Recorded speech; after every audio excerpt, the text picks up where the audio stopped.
لا تنسون عام 1907.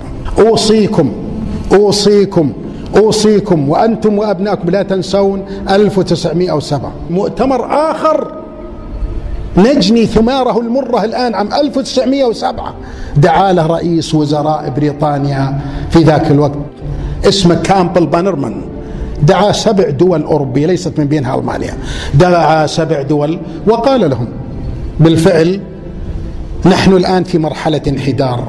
فيسأل ال7 دول يقول بيننا خلافات كبيرة وبيننا تنافس خطير، لكن هل تريدون البقاء على القمة أم تريدون بالفعل مواصلة السقوط؟ فإذا بالإجماع يقول لا، نريد البقاء على القمة. وزعت في تلك اللحظة خرائط الوطن العربي، كل الوفود كل فرد أخذ بلا شك خريطة الوطن العربي. فإذا بيسأل كامبل بانرمان استلمتم الخرائط؟ قالوا نعم، ويدوا يطلعونها يعني. فإذا به يقول هذه المنطقة من الخليج إلى المحيط هي سر قوتنا وسر ضعفنا. هذه المنطقة الآن منطقة ضعيفة مهلهلة جاهلة متشرذمة، يتقاتلون على قطرة ماء، لكنهم يمتلكون كل مقومات النهضة، يمتلكون ما لا نمتلك كلهم إلا بعض الأقليات البسيطة، كلهم يتبعون دين واحد. بينما في أوروبا عشرات وعشرات المذاهب يمتلكون دين واحد، لغة واحدة. يقول من يذهب من الكويت إلى نواكشوط ما يحتاج مترجم، يتكلمون لغة واحدة. شوف المساحة الشاسعة.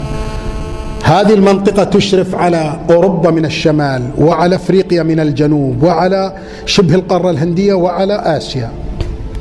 هذه المنطقة تحتوي على كل الرو ماتيريالز كما ذكر هناك، المواد الخام اللي يحتاجها الغرب.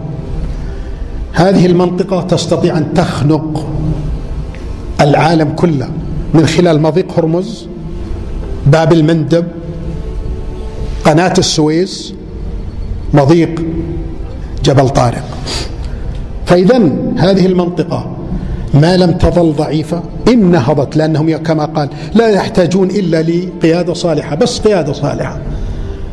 متى ما حصلوا على القيادة الصالحة ستنهض هذه الأمة، لأنهم لديهم كل مقومات النجاح.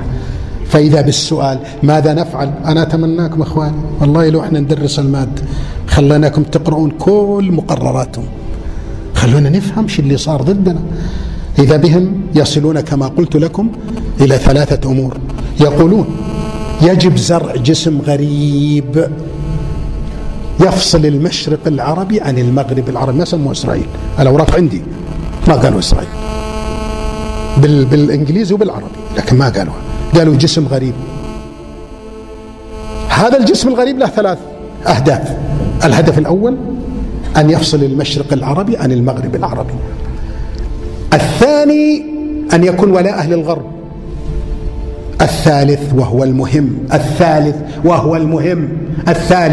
المهم أن يجعل المنطقة في حالة لا توازن، لأن التوازن يولد الاستقرار، والاستقرار يولد النهضة. ونحن نريد أن نخلق أجواء تمنع نهضة الأمة. إن نهضت فستأتي على حسابنا. هذا الكلام في مقررات، إذا ما قرأنا هذا خطأ احنا. فإذا بالغرب بالفعل يقرر إنشاء جسم غريب له 3 أهداف: يفصل المشرق العربي عن المغرب العربي، يكون ولاءه للغرب، ويعطل نهضة الأمة العربية. ليه ما قرأنا المقررات من عام 1907 يا أحبابي؟ من عام 1907 ما قرأنا المقررات.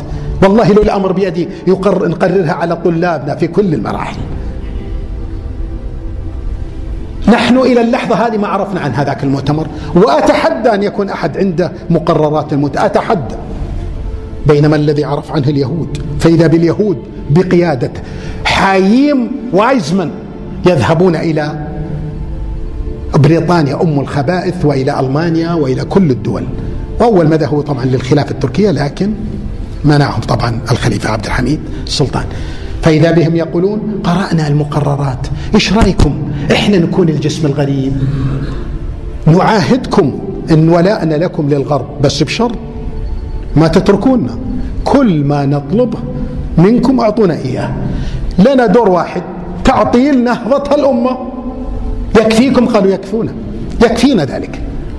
فاللي تراه أنت الآن هذا عقد بينهم، أننا نعطل نهضة الأمة، نجعل الأمة في حالة لا توازن، لأن التوازن يولد الاستقرار، والاستقرار يولد النهضة، ونحن لا نريد هذه النهضة.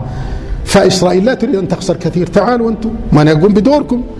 فلا يمكن تسمح لأمريكا ولا بريطانيا ولا فرنسا ولا الدول دي بهزيمة إسرائيل، لأن هزيمة إسرائيل يعني هزيمة مشروعهم الذي وضع عام 1907.